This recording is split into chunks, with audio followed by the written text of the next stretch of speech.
This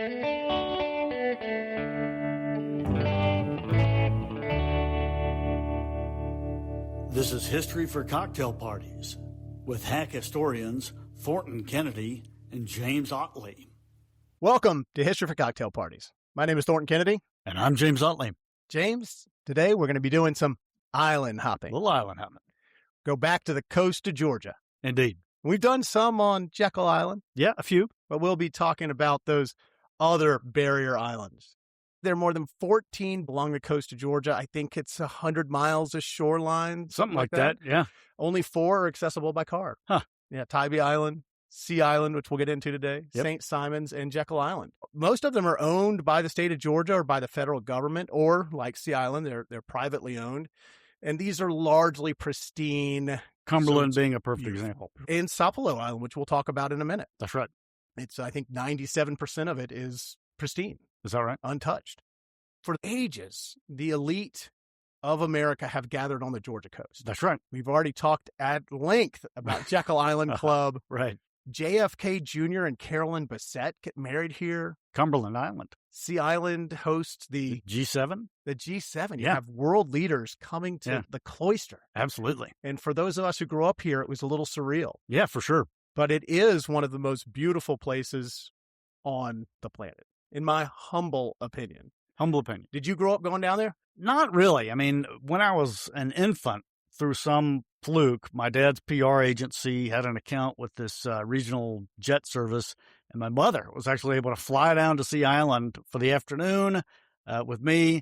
Her friend would pick her up and take her to the beach club. They'd have lunch, and we could fly back in time for dinner. But that ended, and that kind of ended my experience with Sea Island. That's same with me. I remember being really young and going down there. I remember playing bingo. Yeah. I remember the house we stayed in, which was on the beach. You could walk to the little beach club. But that was before the $60 hamburger. It was well before the $60 hamburger.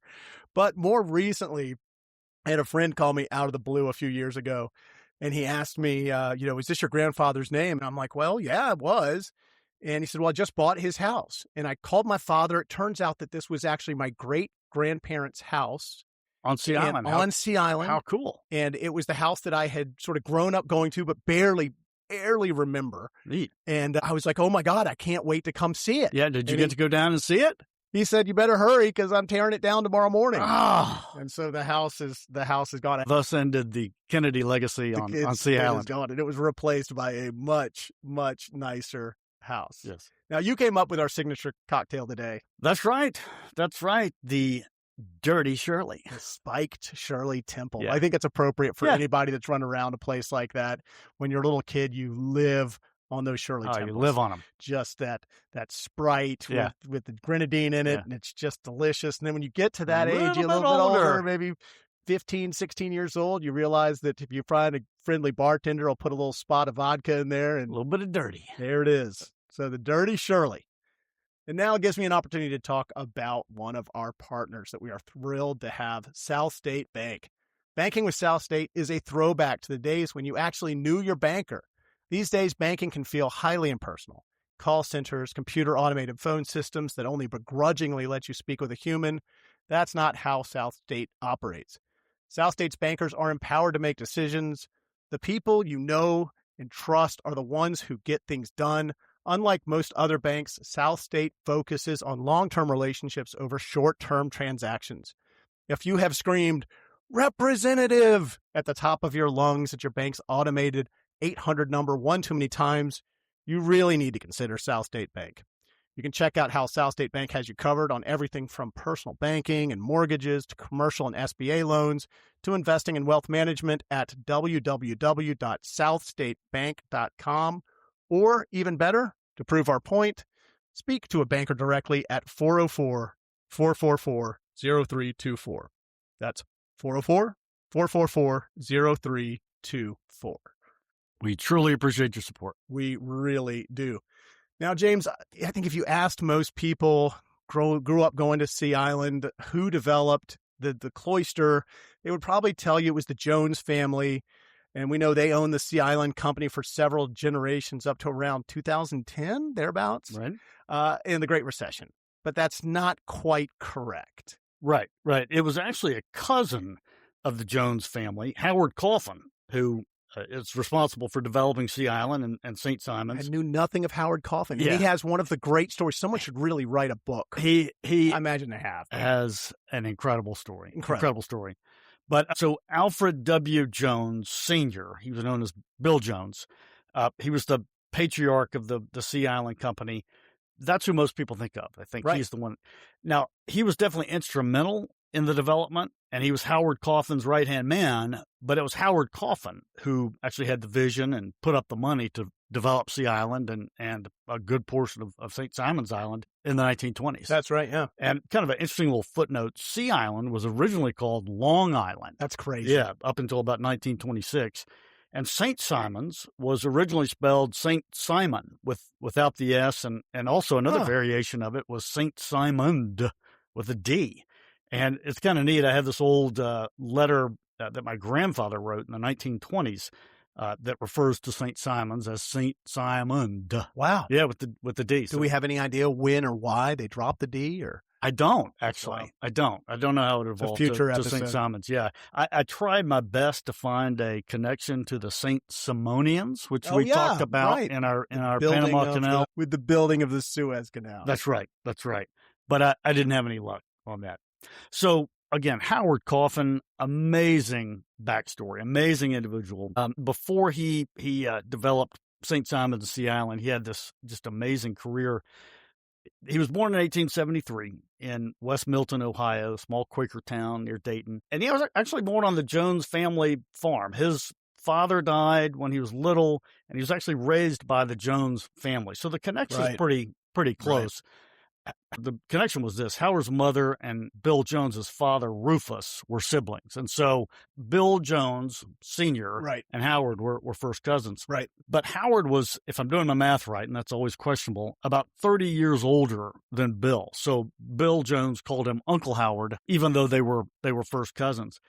So Howard Coffin, came out of the womb with a mind for engineering. As a kid, he would fix the farming equipment when it would break down. But catch this. So he grows up, gets a little older. He enrolls in the University of Michigan around 1898, and he takes on a mail carrier job to help support himself. But rather than deliver the mail on foot or on a safe bicycle, he builds a one-cylinder steam-powered automobile to carry him on his mail route in 1898. Pretty cool. He built it himself. Yeah, exactly. Yeah, amazing. I can get there faster. I'm going to build my own car. One-cylinder car. Yeah. And so 1902, Coffin leaves the university, goes to work for Olds Motor Works, which is the predecessor of Oldsmobile. It's actually named for the owner, Ransom Eli Olds. That's a great name. What a cool name. That is a great name. Coffin had this dream, this vision. He wanted to manufacture an inexpensive car which would be mass-produced and sold to the common man, kind of like a Henry Ford. I was say, man, that sounds like familiar, like the Model T rolling off the assembly line. Exactly, but before the Model T. Right. But Olds Motor Works was not interested in that concept. So after a couple of years, Coffin leaves Olds to find a car company that did share his vision for a car for the masses. And there was this company called E.R. Thomas Motor Company that was interested in his concept. And Coffin began working for him and designing his automobile for the Thomas Motor Company. I've never heard of this company, but they were apparently pretty successful. They started as a bicycle manufacturer and then evolved into an auto company. They're best known for their legendary Thomas Flyer automobile, which famously won the grueling 1908 New York to Paris round the world race, which I've never heard of, but definitely want to look into.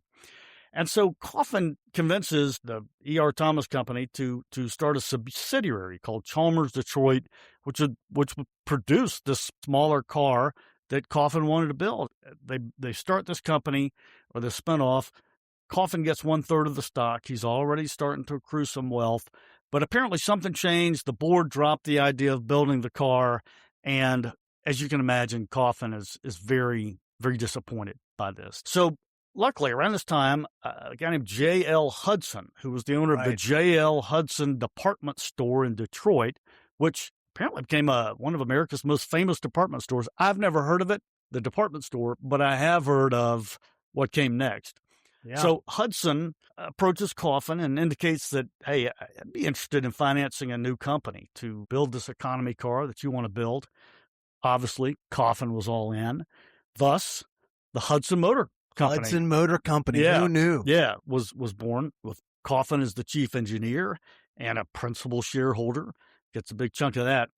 Hudson Motor Company, just right off the bat, is really successful. And by 1910, the company's worth $5 million, which a lot of money back 1910, then. man. Right.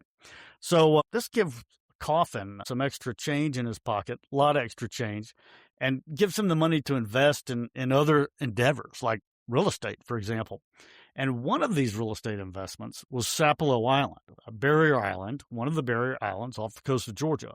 And you know, if you've got some extra funds to invest, you should really call one of our sponsors, HB Wealth. This episode, actually, of History for Cocktail Parties is brought to you in part by HB Wealth, one of the country's largest fee-only registered investment advisors. HB Wealth provides wealth advisory, investment management, and family office services to over 4,700 clients, with a mission of bringing unwavering financial peace of mind to the clients they are privileged to serve.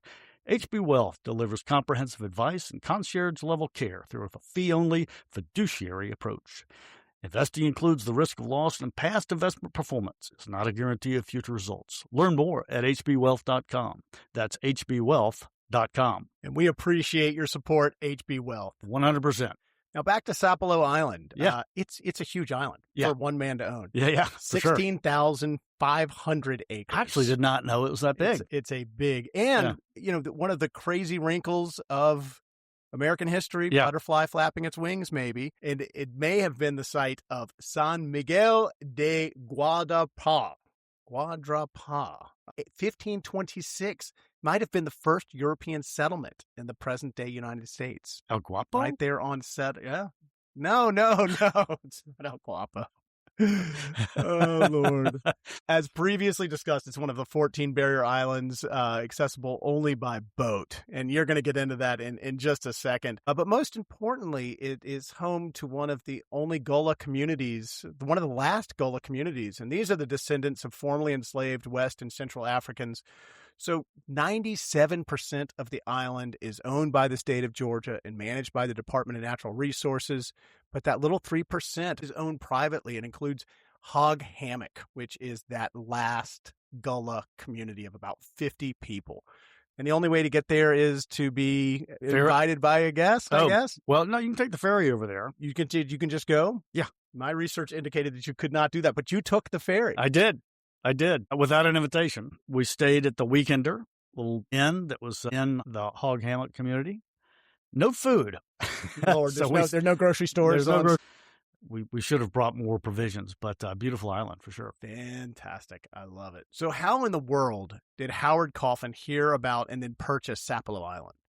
Yeah, it's a great question. So in the early 1900s, car companies like to test their cars on dirt road races, you know, and the first races were held on Long Island in New York. Right.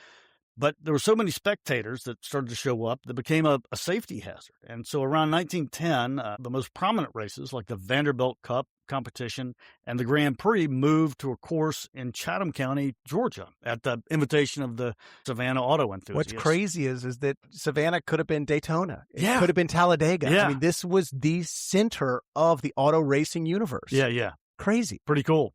So it was these Savannah races that brought Coffin to the Georgia coast. And after the races were over on this first trip, they decided to explore the surrounding area. A chauffeur that was assigned to drive them during their stay, he had a brother who owned a fishing boat on Skidaway Island. Wow. Yep. Wow. Right, near Familiar Savannah. with it. I know it. And at his suggestion, the Coffin stayed for the weekend and fished with his brother off Skidaway. That's pretty cool. Howard Coffin was hooked. I mean, he pun intended. Exactly. Absolutely loved it. And in 1911, he heard that Sapelo Island was for sale, or a major part of it. Obviously not Hog Hammock, and he bought it. He bought the island for something like $150,000. It must be good to be a wealthy northern industrialist, right? I have $150,000. That would not get you Sapelo Island today, for sure. The name of Sapelo Island, kind of interesting, Yeah. comes from The Spanish. mission San Francisco de Zapala, Right. which was there. And so Zapala translated To into Sapelo. Sapelo. Exactly. And so just a few other quick Coffin accomplishments. This guy was just an amazing guy. So Coffin was the president of the Society of Automotive Engineers, and he wrote this book. He was the author of basically the Bible of engineering. Right. So-called Engineering Handbook. Snappy title. And because of this, he became known as, quote, the man who contributed most to the standardization of motor vehicle design, close quote. Isn't that amazing? That is incredible. And no idea. Yeah, I didn't either. Until we're doing this episode on Sea Island. Yeah, right. Howard Coffin. War hero. I mean, the whole... Exactly. So here's another feather in his cap. In 1915, Coffin was appointed by the Secretary of Navy to serve on the Naval Consulting Board under Chairman Thomas Edison, Thomas Edison. And in conjunction with this, he was, quote, in large degree responsible for converting Army transport from the mule to the motor truck. Unbelievable. So when General Pershing was pursuing Pancho Villa on the Mexican border in 1916 and their trucks kept breaking down. This is incredible. Coffin gets sent down to Mexico to investigate, what's going on and advise General Pershing on possible maintenance and repair solutions. And, quote, what they learned there about the maintenance of trucks in the field made possible the motorized army that went to France in World War I. Close quote. Unreal. Pretty cool. It's incredible. So one thing leads to another, of course. When the U.S. enters World War I, President Wilson appoints Coffin to the Advisory Commission on the Council of National Defense, which was basically his war cabinet. So he's serving on this commission, and Coffin starts to appreciate sees the importance of the next big thing, which of course is aviation and the future of profits in commercial aviation. So after the war, Coffin helps organize National Air Transport, which is one of the first private commercial airlines, has one customer, the U.S. Postal Service, and this company, the private company, flies airmail and packages, no passengers, just mail, between New York and Chicago. Like a lot of these little airlines that started that way. Just they went an airmail route, city to city.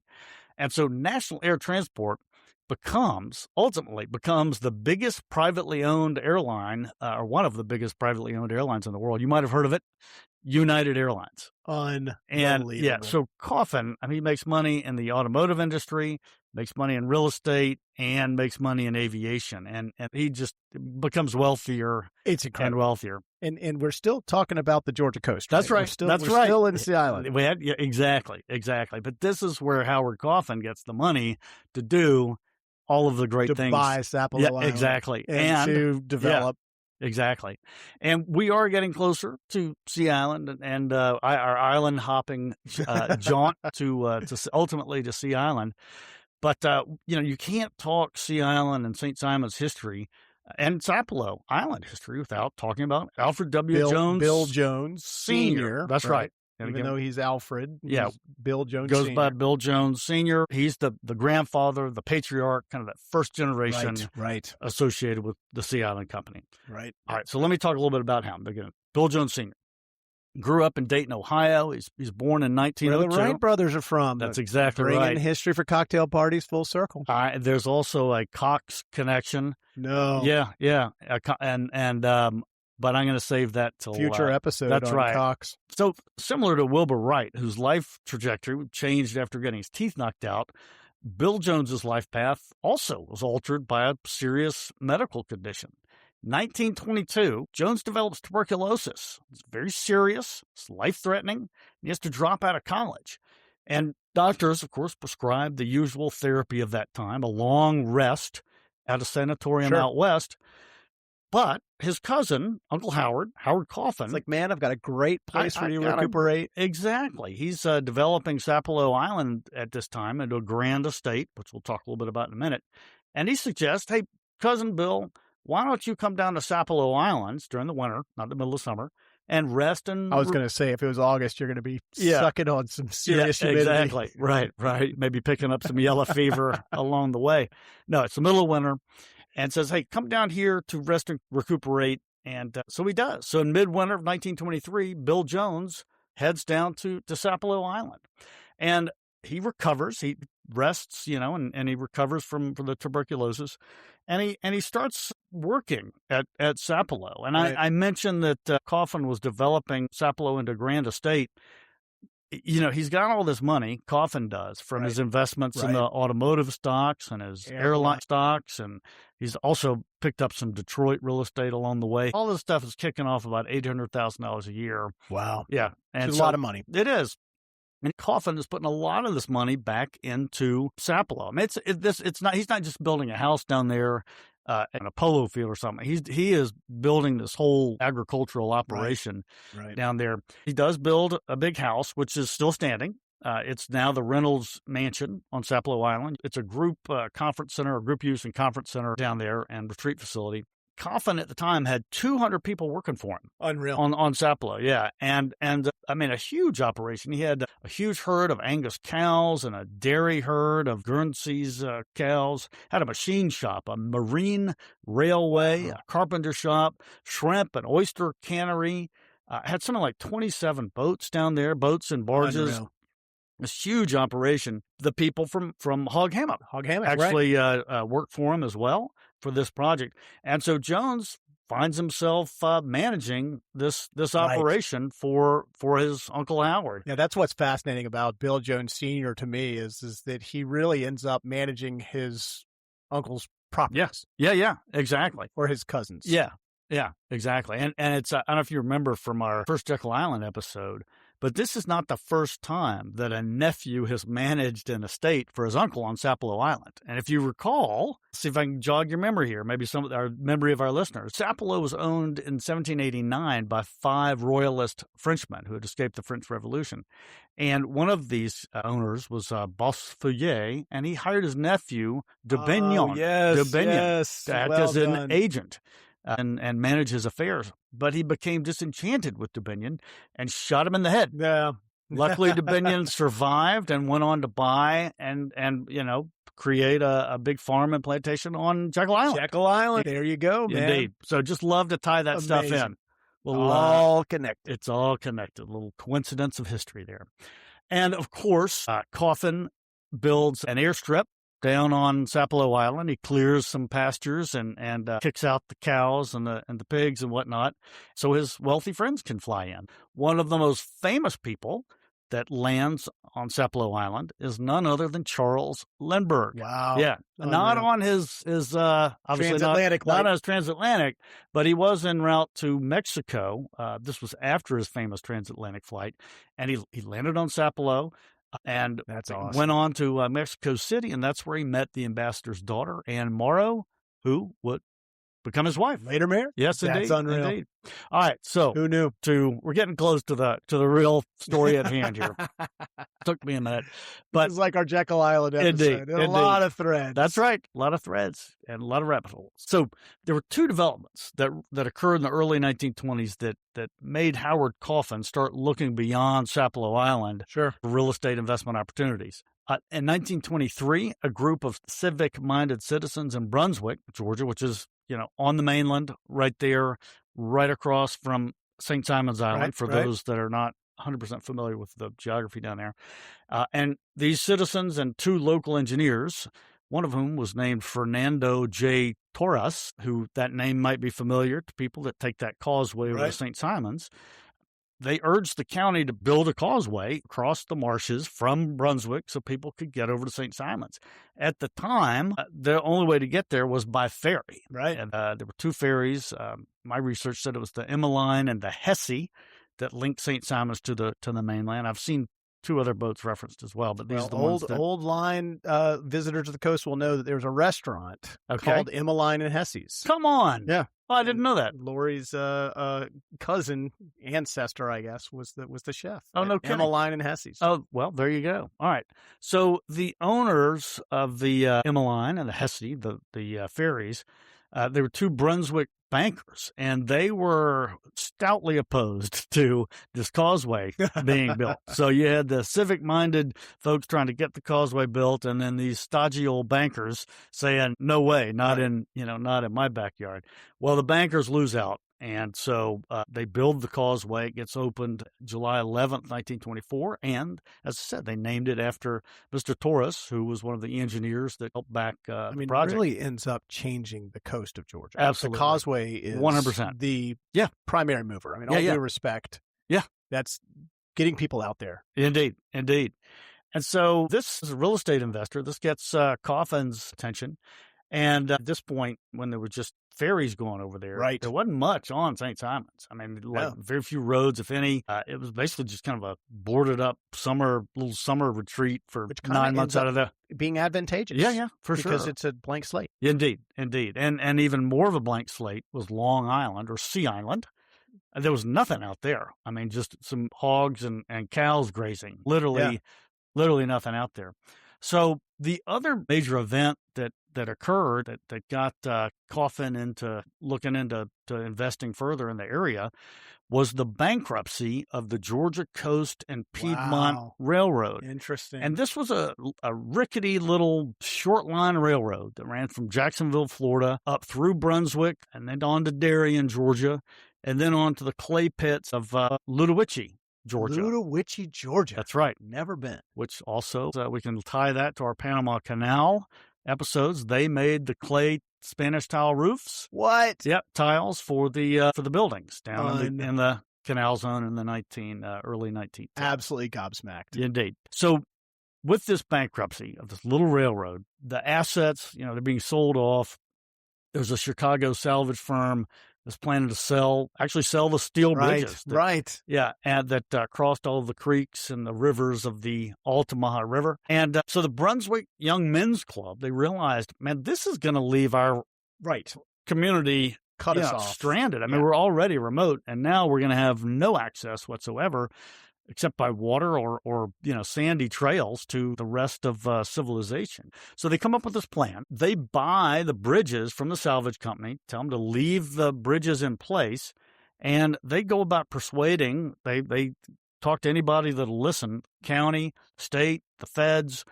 They want to pave an automobile highway along this old railroad route and make it become part of US 17, which was pushing its way slowly from New York to Florida. And it worked. Brilliant. Their lobbying effort works. And as a result, the federal government built US 17, which used to be known as the Coastal Highway, along that route. And 17, most people probably don't know 17 because it's been, everybody takes I-95. If you're going down to the Georgia coast, take I-16. But 17 is still there, man. It is still there, and it is one of the most beautiful scenic roads. Just a little public service announcement. If you have the time, take 17 when you get off of I-16 rather than 95. I mean, they're little historical markers every couple of miles. Old oaks with Spanish moss. It takes James 2 days to get through there. He stops and reads every single historic marker. Oh, yeah. We've got to pull over here real fast. Yeah, exactly. When I would drive Will down there, he would just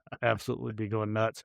But you can still see 17. It goes through Darien. If you're on I-95 cruising down, you look across the marshes towards the ocean, you can see 17 running parallel. So I highly recommend. And so 17 follows the old roadbed of this little short line railroad. That's awesome. Yeah. That's awesome. Kind of neat. The heads up play by Indeed. the Brunswick Men's Club. Indeed.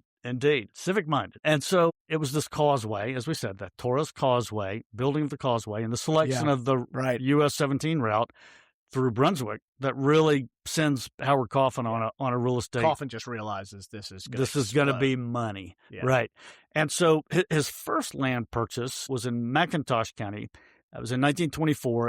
It was not for necessarily real estate speculation, but he bought 35,000 acres, including Egg and Wolf Islands, and began a program of scientific oyster farming. Fascinating. Breaking up established oyster beds, which were overcrowded, and the oysters were growing too small to harvest.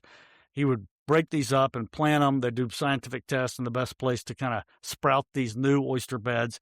And it was a very successful venture for a long time, and bought some other farmland, Black Island and Hurt Island, which I love Howard Coffin. Yes, indeed. I mean, he's not just restricted himself to automotive airline. He's also harvesting oysters. Yeah, kind of like an environmentalist, like a Renaissance man. And unrelated to his real estate purchases, but he actually provided funds for the Department of Natural Resources to go down and find different species of birds that would be Awesome. good game birds for the Georgia coast. And there's still, some of these birds are still, their descendants are still flying over Sapelo today, to this day. Yeah. Just incredible. Chapalapa bird or something like that. I'll come back to that. Sounds right. Indeed.